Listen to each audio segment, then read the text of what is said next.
Mr. Trump says the US is pulling out of the Intermediate Range Nuclear Forces Agreement. Now, that dates back to the end of the Cold War, 1987. Reagan and Gorbachev met and agreed that neither country would have land-based, that's ground-launched, missiles of intermediate range from 500 kilometers to 5,500 kilometers. And it was really all about keeping Europe safe from the prospect of nuclear war. At the time, it marked the first real rallentando in the Cold War. It was the first time that either side dismantled any of its nuclear arsenal and the numbers actually reduced.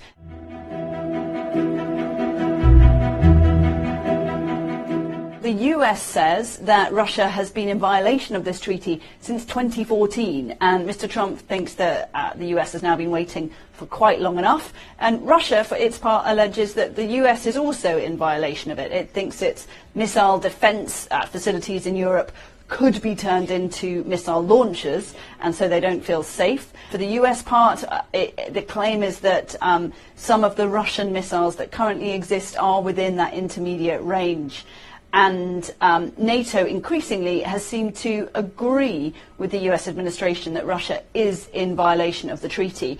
And given that the US has been flagging this since 2014, they think that it's been simply too long waiting for Russia to fall back into compliance, with both sides slinging mud at each other. Mr. Trump is obviously keen on his hard lines. He's announced withdrawal, but he hasn't actually given a date, and there's a little bit of sense there's still some wiggle room on this, but that ultimately the US will likely withdraw.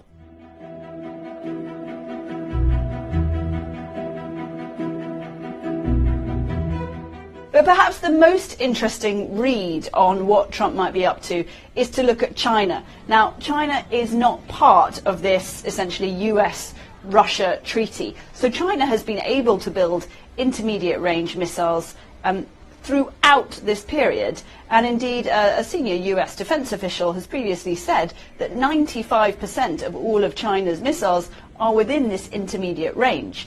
And one of the reasons that Russia has been annoyed about this treaty in the past is because it has not been able to develop intermediate range missiles directly to counter what it might see as the Chinese threat.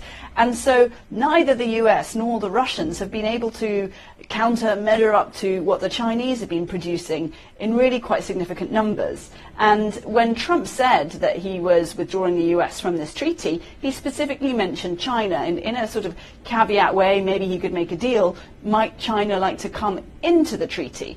Now, there are not many people who I've spoken to who think it's at all likely that China would voluntarily join this treaty. It would have to destroy a huge number of missiles that it has decided are good for its defense. But it does show that what the US is really worried about long term is less the threat of Russia and more the threat of China.